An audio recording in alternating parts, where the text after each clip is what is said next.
Bonjour tout le monde, j'espère que vous allez bien. Aujourd'hui, je vous propose un nouveau tuto, une manique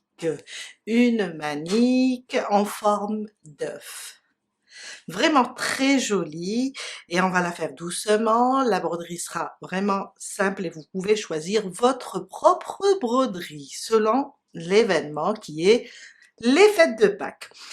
Alors, il nous faut au total, pour les deux couleurs, il nous faut 50 grammes, un coton ou bien un fil euh, qui se trouve chez vous euh, et un crochet adapté à votre fil. Alors, je vais vous donner la mesure de ma manique. C'est un fil, je l'ai dit, je vais le dire encore, qui se crochette entre 2 et 4. Moi, je vais prendre un crochet 4. Avec ce nombre de mailles qu'on va commencer, on va avoir à peu près dans les 16 cm pour la largeur et 19 cm pour la hauteur de notre manique. On va avoir besoin aussi une paire de ciseaux, une aiguille à tricot. Je pense que c'est bon. Oui, peut-être quelques couleurs pour broder. Restez avec moi, on va commencer. Je vais travailler avec un coton qui se crochette entre 2 et 4, vraiment un coton ordinaire. Et je vais prendre un crochet numéro 4. Vous pouvez adapter votre crochet à votre fil. On va commencer par faire 12 mailles en l'air. Alors, ma boucle du départ, je la compte pas. Je commence. Ça, c'est juste pour bloquer. 1, 2, 3, 4, 5, 6, 7, 8, 9, 10, 11 et 12. 12 mailles en l'air. Mon premier rang. On va sauter la première. Dans la deuxième, on va faire 2 mailles serrées, soit une augmentation. Dans la même maille, je reviens et je rajoute la deuxième. Maintenant, une maille serrée sur chaque maille sauf la dernière. Alors, à côté, une, à côté, 2, 3, 4, 5, 6, 7, 8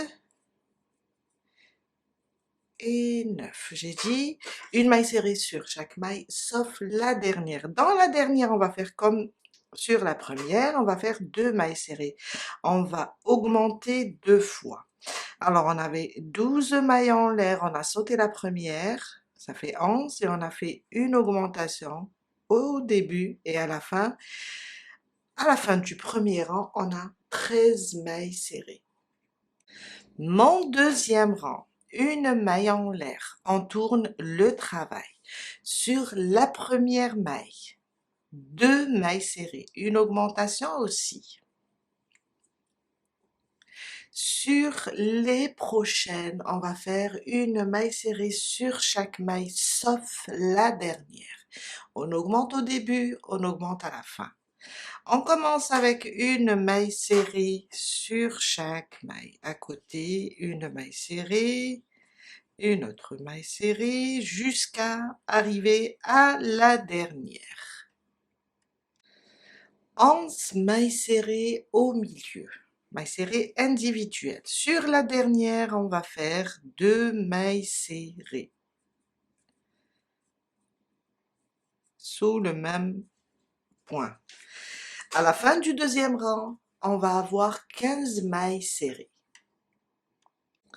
Mon troisième rang, mon quatrième et mon cinquième, on va répéter le deuxième rang. Ça veut dire augmenter au début et à la fin. Mon troisième rang, une maille en l'air. Je tourne, je vais augmenter dans la première. Je vais faire 2 mailles serrées. On va reprendre nos mailles serrées maintenant individuelles jusqu'à la dernière. Une maille serrée sur chaque maille.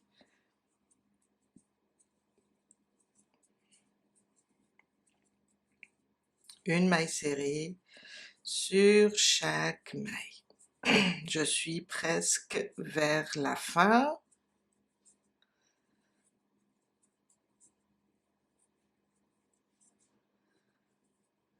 Et voilà. À la fin du troisième rang, il me reste une maille. Je dois augmenter dans cette maille. 2 mailles serrées sous le même point. On a terminé notre troisième rang et on a 17 mailles serrées.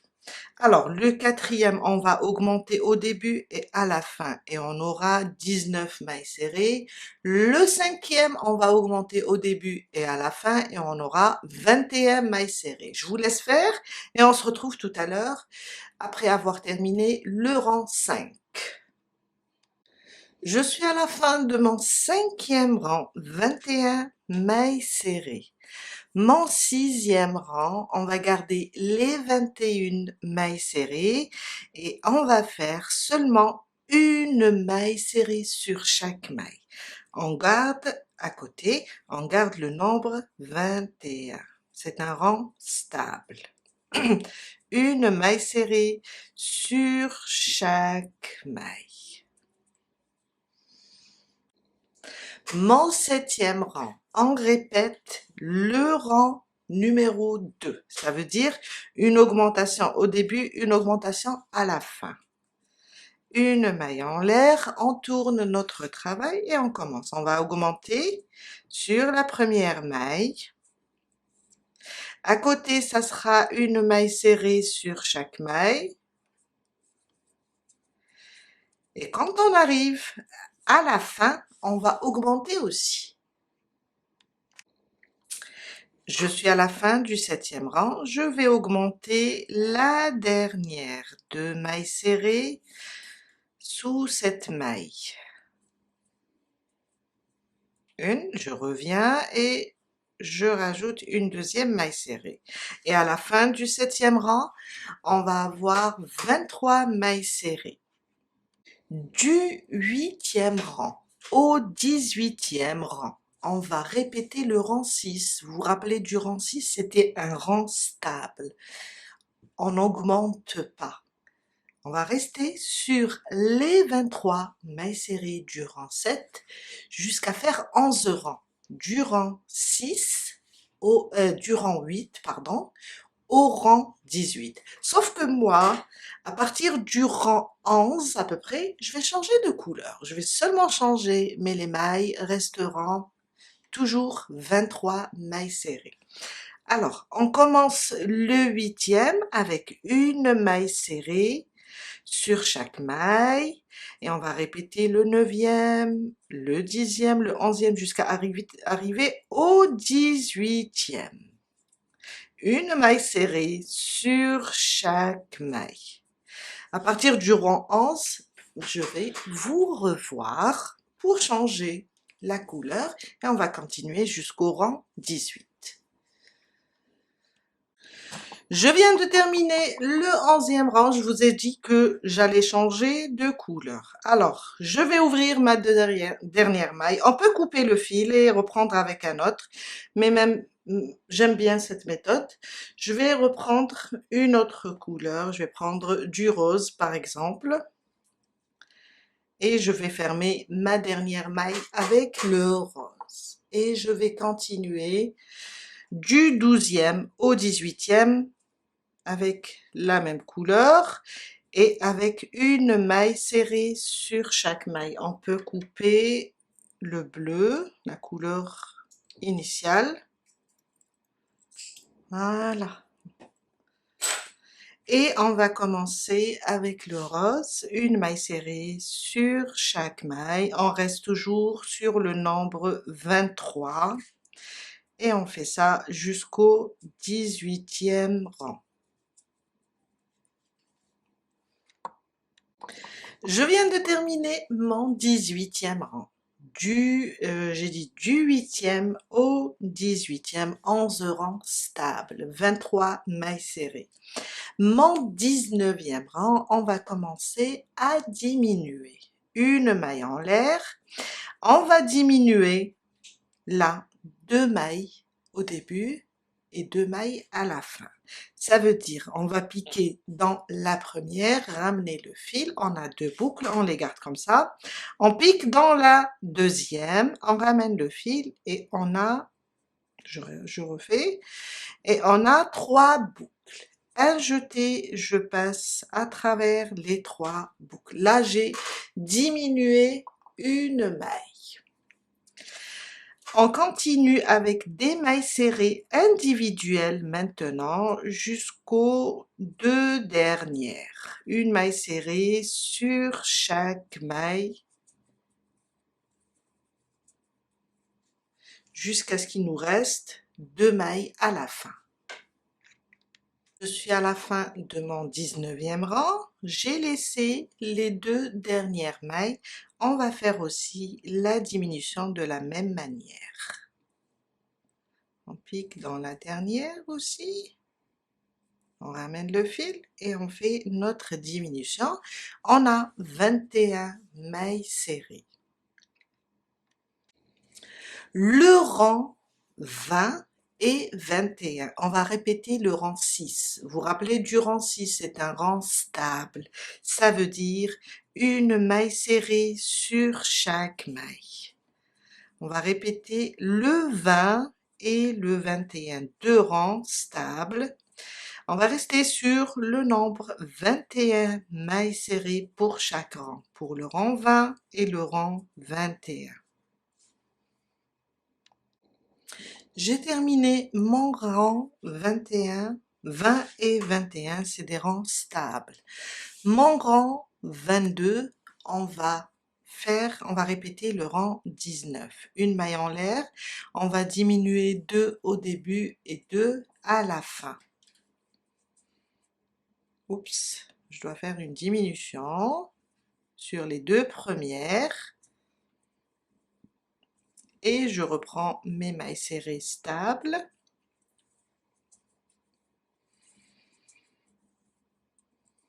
Jusqu'à la fin et je vais diminuer à la fin. Je suis à la fin de mon rang 22. Je vais diminuer les 2 dernières. Et on va avoir 19 mailles serrées. Mon rang 23, c'est un rang stable. On tourne et on fait une maille serrée sur chaque maille. Jusqu'à la fin, on reste sur le rang, sur le nombre 19. Sur le nombre 19, oui. J'ai terminé le rang 23. On va répéter la même chose pour le rang 24. On reste toujours sur 19 mailles. Ça veut dire une maille serrée sur chaque maille. Comme on a fait pour le rang 23. 19 mailles serrées au total. J'ai terminé mon 24e rang, toujours avec 19 mailles serrées. Mon 25e rang, on va répéter le rang 19. Là où on a commencé les diminutions, on va diminuer une maille au début, une maille à la fin. Alors, une maille en l'air, on vient diminuer. Alors, sur la première, sur la deuxième, on a 3 boucles, on passe à travers les 3 boucles. On a fait une diminution d'une maille. Maintenant, une maille serrée sur chaque maille jusqu'à arriver aux 2 dernières où on va faire aussi une diminution.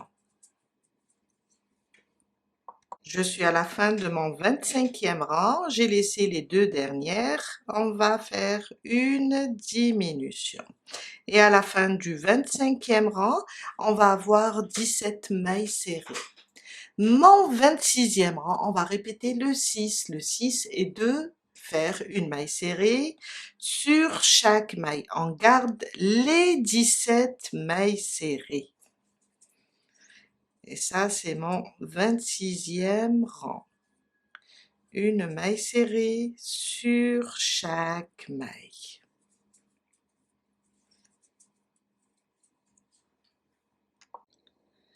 Mon 27e rang. On va faire aussi une diminution sur les deux premières et les deux dernières. On va faire une diminution au début et on continue avec des mailles serrées stables, une maille serrée sur chaque maille, et quand j'arrive à la fin, je diminue les deux dernières.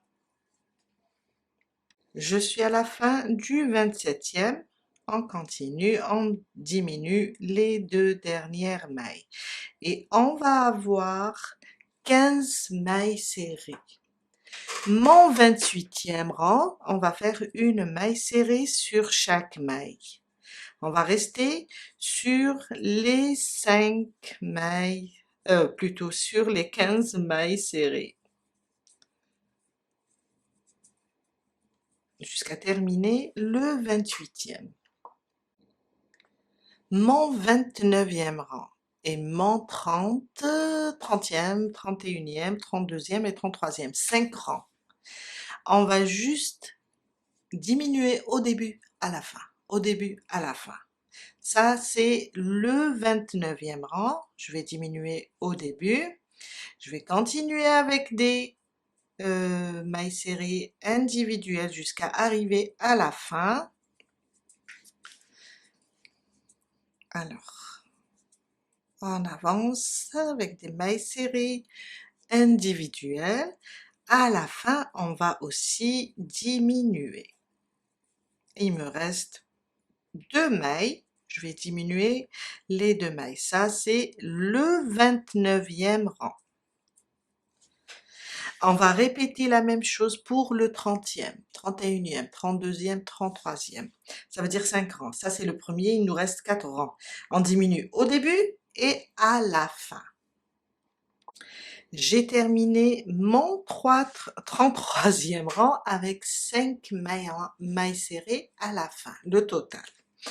Alors, on a terminé cette partie. On va juste couper le fil et on va faire une deuxième pareille. Sauf que la deuxième partie, il faut pas la couper. C'est avec ça qu'on va faire l'assemblage des deux pièces. Alors, j'ai préféré garder celle-là comme la face et la couleur où il y a la couleur unie comme le dos de ma manique. Et ce que je veux aussi, je veux tout simplement broder quelque chose ici, quelque chose de très simple. On peut broder ce qu'on veut. Peut-être qu'on va faire des zigzags, qu'on peut faire des petites fleurs, on verra. Et après, on peut assembler les deux pièces et leur faire ici une petite, un anneau, une petite tige pour pouvoir l'accrocher. Alors, j'ai fait une petite broderie en forme de zigzag. Je vais refaire aussi ici une autre. Peut-être après, ça sera des fleurs. Ou bien on peut broder 2 yeux et un bec. Ça sera aussi très joli. Je vous donne seulement des idées.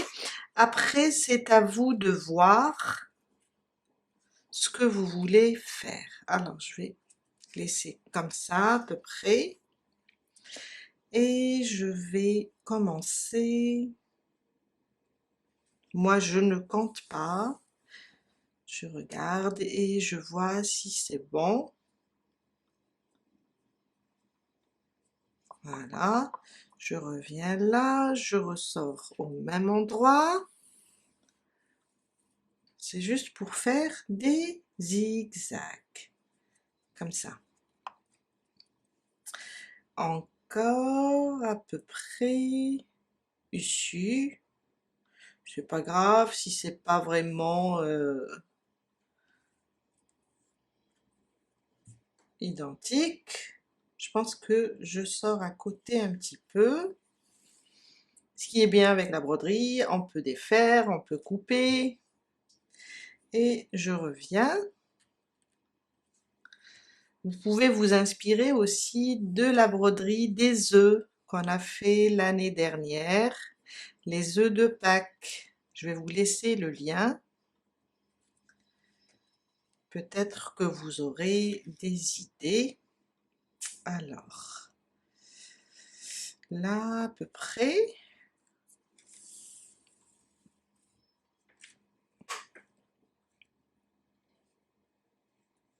J'utilise 2 fils. Je pense que, ouais, pourquoi pas. Je ressors.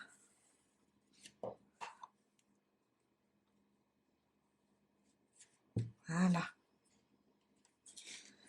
Encore une, je dirais une dernière là. Voilà. Et on peut refaire ça plusieurs fois. Voilà. On peut remonter et refaire ça plusieurs fois. On continue peut-être avec un autre dessin, peut-être que je vais rajouter un autre cercle comme j'ai fait ici, ou bien tout simplement des petites taches là, on verra. Voilà, j'ai fait plein de zigzags. Alors, j'ai fait ici quelques, je pense, des petites fleurs. Je vais vous montrer. Alors, je suis là, je vais sortir. Je vais commencer au centre de la fleur. On peut s'éloigner un peu. Et on va juste piquer. Alors, on va piquer en hauteur pour faire le premier pétale.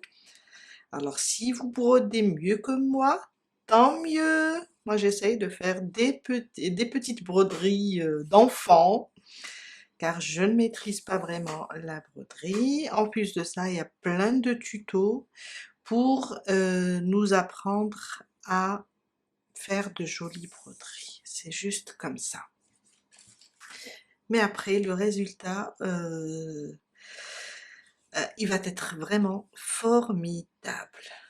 C'est juste oser faire la chose, broder. Faites un petit, broder un petit canard, broder encore des œufs, broder ce que vous voulez. Regardez derrière. Alors, je voulais vous montrer mon dessin. Ça, c'est du vrai Picasso. Mais c'est pas grave, du moment qu'on va faire l'assemblage, on fait nos nœuds derrière bien pour que ça ne s'ouvre pas au moment du lavage. Je fais mon nœud et je répète un double nœud sur les mêmes fils, comme ça. Après, on s'en fout, on va pas les couper à ras, car on va juste commencer notre assemblage. Alors, ça c'est le côté endroit, le dernier rang. On prend là le côté envers pour avoir le côté endroit de ce côté-là. Et on va commencer notre assemblage. Et voilà, j'espère que on va essayer de glisser à l'intérieur tous les fils et commencer. Alors, on peut faire une maille en l'air pour être à l'aise. On va venir ici sous le pied de la diminution, piquer là, et on va chercher ici aussi le pied de la diminution. On va commencer de ce côté, comme ça, et on va faire le tour. Alors, je vais faire sortir d'abord mon fil, voilà. Et on va commencer avec des mailles serrées. On va juste piquer un endroit avec l'autre, les deux pièces, sans trop s'éloigner. faut pas éloigner trop. Les mailles serrées, il faut pas trop serrer aussi. On va essayer comme ça et faire des mailles serrées pour assembler les deux pièces. Juste comme ça. Voilà, faut juste être comme ça, jusqu'à faire tout le tour. Je viens de faire tout le tour avec des mailles serrées et là on a assemblé les deux pièces. Maintenant on va faire, quand on termine jusqu'ici, on va fermer sur la première maille serrée, celle qu'on a commencé avec, et on va faire une chaînette à peu près 3, 4, 5, 6, 7, 8, 9, 10. Je vais essayer comme ça pour voir est-ce que c'est bon. Je vais rajouter encore 2 mailles, 2, et je vais venir ici sur le côté et je vais faire une maille coulée. On peut repartir, on va faire une maille en l'air, on peut repartir dedans comme ça, ou bien sur chaque maille on fait une maille serrée comme ça autour de notre chaînette pour pouvoir l'accrocher. Et voilà, on va essayer. Je vais pas compter les mailles serrées jusqu'à terminer à peu près ma chaînette. On peut laisser aussi, c'est un choix, la chaînette telle qu'elle est. On peut placer un anneau en plastique, comme ceux qu'on utilise pour les rideaux. Et voilà. Et je viens là, au même endroit, et je fais une maille coulée. Une maille en l'air, je coupe mon fil et je le glisse sous les mailles serrées. Et voilà, on a terminé. Alors j'ai un fil ici, on a terminé notre petite manique en forme d'œuf. Très jolie et très utile. Je vous dis à très bientôt avec un nouveau tuto. Bye!